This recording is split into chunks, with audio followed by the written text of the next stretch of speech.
Assalamualaikum warahmatullahi wabarakatuh. Perkenalkan, saya Nur Latifah Syakbana, dosen program studi kesehatan lingkungan Universitas Islam Lamongan. Pada semester genap, saya biasa mengampu mata kuliah Sistem Informasi Geografis atau SIG.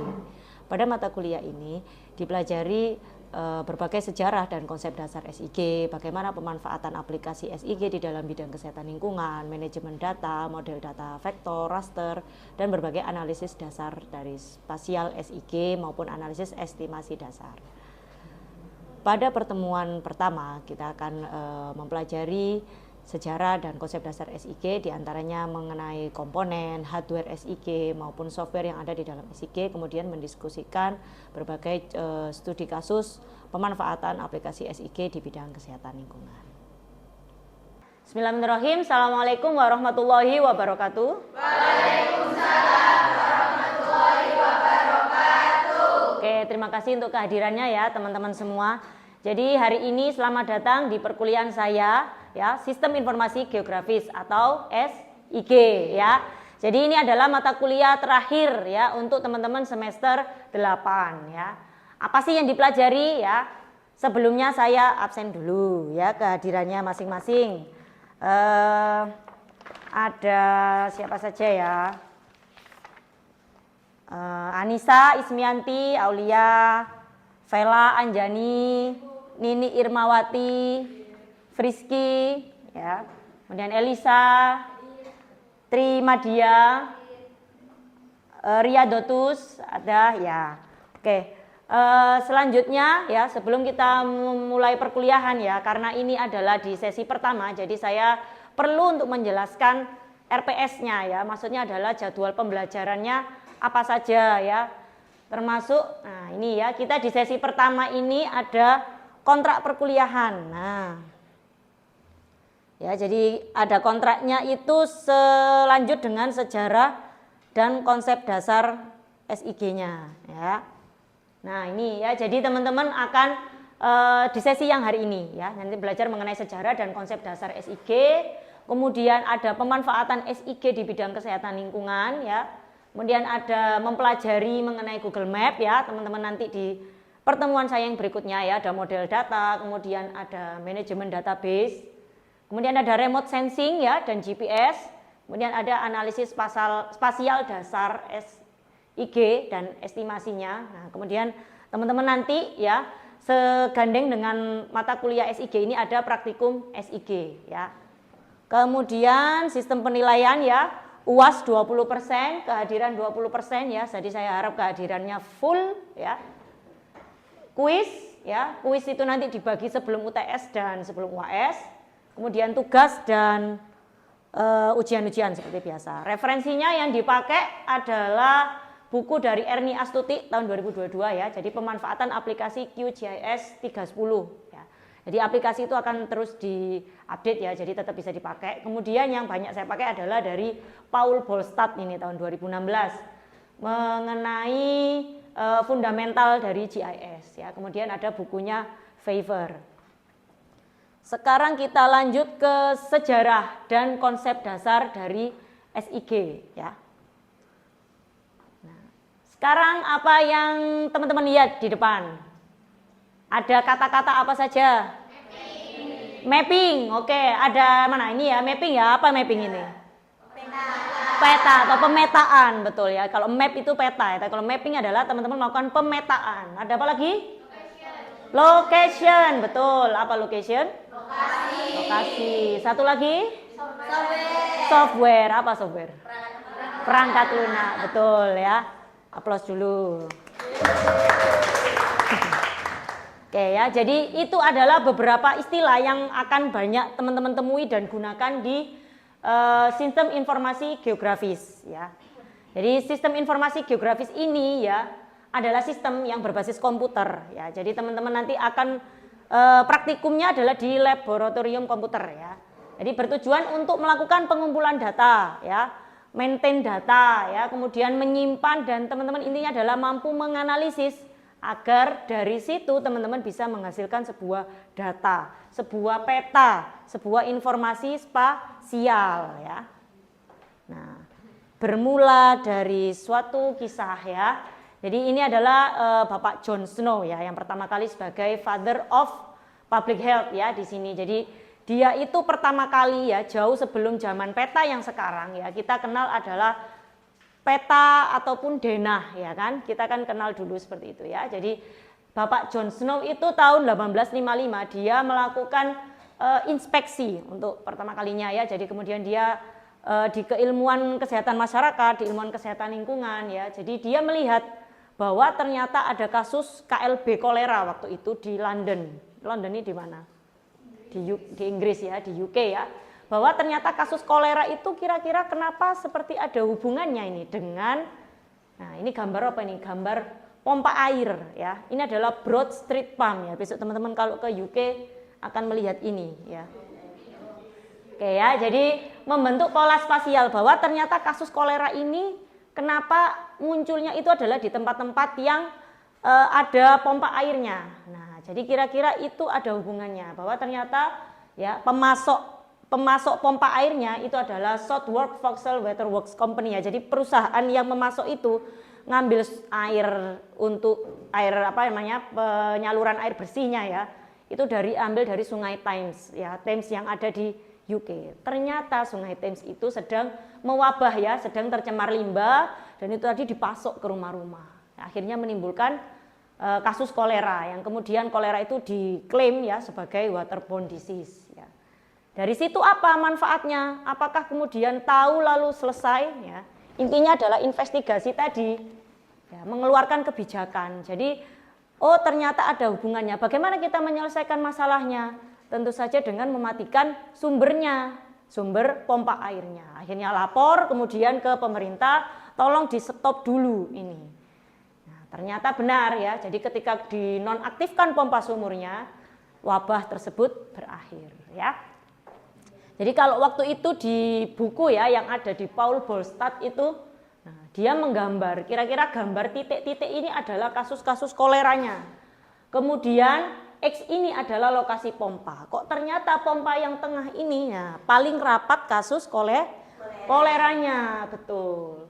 Nah, peta itu bisa bermanfaat apa saja. Nah, ini peta lama. Kalau sekarang peta digital yang baru, nah, dia bisa gerak-gerak kayak gini. Dari kasus yang paling terakhir, pandemi apa?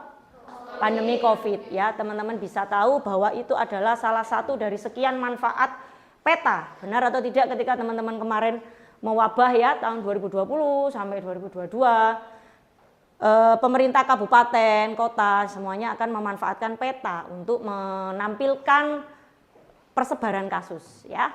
Oke, kemudian kenapa peta itu penting ya? Tidak hanya untuk menggambarkan kasus penyakit, ya, bisa menjadi sarana untuk menyimpan informasi ya. Teman-teman di teknik sipil maupun di keilmuan multidisiplin yang lain itu semuanya memanfaatkan SIG ya. Misalnya untuk melihat tutupan lahan, kemudian untuk mengidentifikasi kasus ya, ini seperti biasa, untuk perencanaan pembangunan, untuk teman-teman yang di kehutanan, untuk teman-teman yang di sumber daya air ya. Nah, karena apa? Peta itu adalah visual yang paling mudah orang pahami ya. Jadi kasus mana yang paling merah-merah yang di bagian ujung ini desa mana, itu akan lebih mudah ya, karena untuk menyajikan informasi ya, mengkomunikasikan dengan warna dan bentuk yang mudah diingat. Akhirnya orang awam pun akan lebih mudah memahami ya. Ya, seperti ini misalnya ya, manfaatnya apa peta-peta itu. Nah, ini kira-kira peta apa lagi?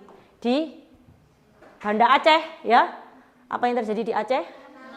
Tsunami, betul ya. Jadi dari data satelit ya ditangkap tahun 23 Juni tahun 2004, jauh sebelum tsunami yang terjadi di Desember ya kan. Tsunami itu 26 Desember 2004 ya. Nah, bahwa ternyata dulu itu bentuk Banda Aceh melabuh itu seperti ini. Ya, ketika dari tangkapan satelit tadi bisa diamati setelah kasus tsunami yang dahsyat itu ternyata sudah meluluh lantak menjadi intinya adalah manfaat atau responnya tadi untuk manajemen bencana. Nah, teman-teman besok kalau kerja di BPBD ya atau BNPB itu kan semua memanfaatkan data spasial. Karena nggak mungkin kita mendapatkan data peta ini dengan berenang misalnya atau menggunakan pesawat ya.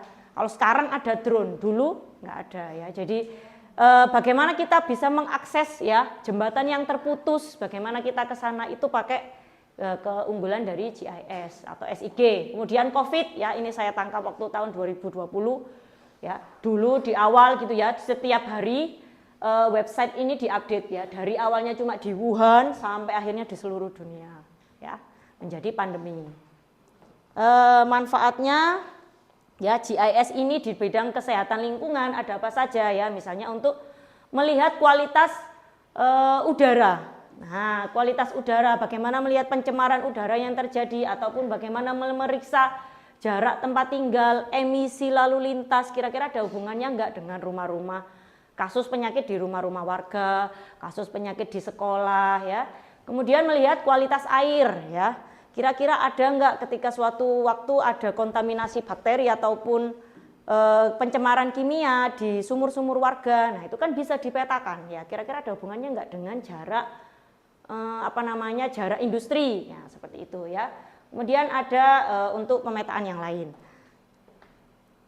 Selanjutnya untuk misalnya bagaimana hubungannya dengan rumah sehat. Nah, ini melihat kira-kira kriteria rumah sehat. Nah, itu tidak hanya dilakukan di Indonesia ya, di luar negeri itu juga banyak dilakukan. Ada hubungannya enggak dengan kasus-kasus masalah pernafasan. Nah, tracking dengan keberadaan tikus. Nah, misalnya untuk sebuah kasus leptospirosis, ditangkap ya, disampel tikus-tikusnya itu diambil di titik mana, dilaporkan, ada hubungannya enggak dengan kasus leptospirosis. Itu semua bisa dilakukan ya. Kemudian infrastruktur ya, sistem surveillance kasus malaria, DB ya. Kemudian hepatitis A ya, misalnya ada KLB di sungai, pencemaran, itu semuanya bisa menggunakan pemetaan di SIG. Komponen SIG ya, ada hardware, software, data manusia dan organisasi. Hardware-nya adalah tentu saja apa perangkat kerasnya, pakai komputer dengan CPU yang canggih ya, tentunya dengan penyimpanan yang besar ya, koordinat, kemudian data-datanya itu harus dikumpulkan dulu. Teman-teman kalau melakukan pemetaan data tentunya harus punya data koordinat. Kemudian software-nya ya, harus bisa apa ya, software SIG, bisa untuk data entry ya, memasukkan data, kemudian editing, bisa untuk menganalisis sampai dengan outputnya. Programnya bisa apa saja Bu? Nah ini software SIG itu bisa pakai ArcGIS, bisa QGIS, ArcView, ArcMap, ya, OpenStreetMap, Geoda, Illuvis, semuanya ini tersedia, ready ya, to download, to install di internet ya. Hanya saja ada yang berbayar dan ada yang tidak, ya, ada gratis. Nah, sekarang hal paling pertama ketika untuk pertemuan sistem informasi geografis, teman-teman harus mengenali titik koordinat. Sekarang coba dicari sendiri-sendiri di rumahnya masing-masing. Kira-kira teman-teman itu rumahnya titik koordinatnya berapa? Mungkin yang biasanya ojol. Oke, Mbak Widya. Rumah saya ada di daerah Sugio. Berapa titik koordinatnya? -7.11487.112. Oke ya. Jadi teman-teman akan mendapatkan dua pasang data angka. Itu dua pasang data itu apa? Itu adalah titik koordinat. Titik koordinat itu meliputi garis lintang dan garis bujur ya.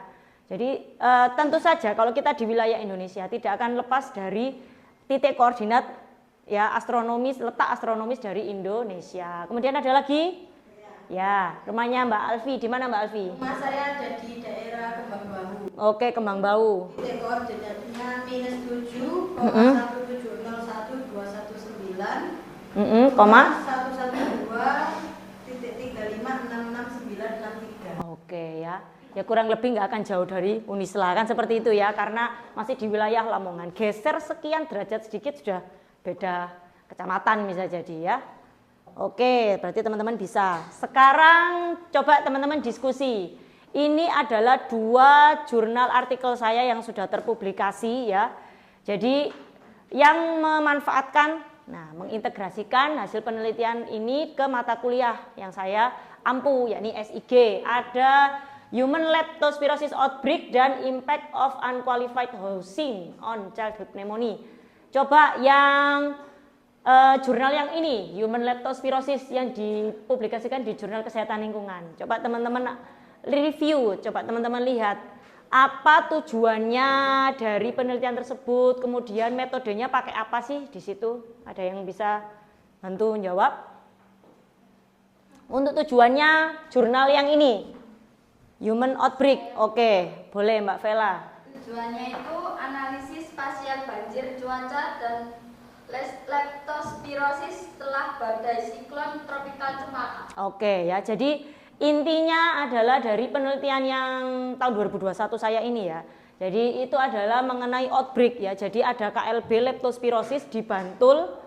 Kemudian dilihat ya, jadi bisa melihat pola spasial temporal. Kira-kira leptospirosis ini kan salah satu sebabnya adalah banjir. Kira-kira ada hubungannya enggak banjir? Kemudian cuaca terhadap kasus. Oke, kemudian secara lengkap di bagian metode ada yang bisa diamati? Oke, Mbak Elisa, monggo.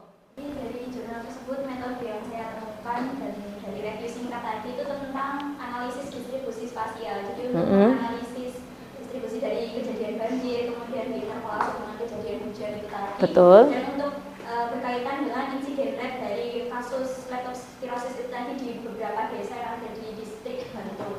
Betul ya, jadi itu memetakan ya kira-kira dari kondisi banjir ya, bisa dilihat di artikelnya ya, itu ada gambar peta banjirnya bagaimana, kemudian peta tiap tahunnya bagaimana. Nah ini adalah garis besarnya hanya melihat untuk 1 tahun pasca siklon tropis. Jadi intinya, jadi waktu itu di tahun 2017 ya, di Bantul itu pernah terjadi badai siklon tropis ya, jadi banjir besar di mana-mana. Nah itu coba sih kira-kira setelah banjir itu kemudian meningkatkan kasus enggak? Nah itu di sini saya amati pada jurnal ini. Selanjutnya di bagian ini, Impact of Unqualified, ini yang paling baru nih 2022. Ada yang bisa bantu untuk tujuannya? Saya Bu. Oke Mbak Nini. Tujuannya dari jurnal ini itu untuk menentukan kerawanan spasial faktor rumah yang tidak memenuhi syarat kesehatan terhadap kasus pneumonia pada balita di daerah perkotaan maupun di pedesaan di Kabupaten Bojonegoro. Di Bojonegoro. Oke ya, jadi ini yang paling baru ya. Jadi melihat bagaimana hubungannya rumah ya, rumah yang tidak ideal, rumah yang tidak memenuhi kriteria kesehatan ya, seperti di perkuliahan saya sebelumnya di penyihatan perumahan dan permukiman. Jadi diinspeksi dulu, dicek rumah-rumahnya dari versi rumah-rumah di desa dan versi rumah-rumah di kota. Nah, kira-kira ada hubungannya enggak dengan kasus pneumonia pada balita? Nah, ini pakai menggunakan QGIS 310. Nah, kalau ini pakai metode apa ini? Coba ada yang bisa bantu? Di impact ini? Mbak Ella? Di penelitian ini tuh dilakukan pemetaan kasus pneumonia pada balita dengan membandingkan pemukiman di area perkotaan dan juga area pedesaan. Ini apakah ada perbedaan dari pneumonia pada balita? Kemudian dilakukan analisis spasial dengan menggunakan overlay dengan menggunakan QGIS 3.20. Oke ya. Jadi ini nanti teman-teman di perkuliahan saya selanjutnya akan mengenali berbagai analisis dan metodenya ya. Jadi kalau yang ini untuk melihat curah hujan dengan kasus itu pakai interpolasi. Kalau ini pakai dengan teknik overlay. Lebih lanjut nanti di perkuliahan saya pertemuan selanjutnya. Oke. Ada yang mau ditanyakan? Oke Mbak Salsa, monggo apa? Sebelumnya perkenalkan dulu, nama saya Tafian Salsabila, NIM 1721118. Saya mau bertanya Bu, kenapa menggunakan uji QGIS, kenapa tidak menggunakan uji yang lainnya? Oke, dari sekian software SIG ya, tadi kan saya bilang ada banyak, ada yang berbayar, ada yang gratis. Kenapa kok pakai program QGIS ya? Jadi kalau dilihat di RPS itu kita pakainya yang Quantum GIS ya.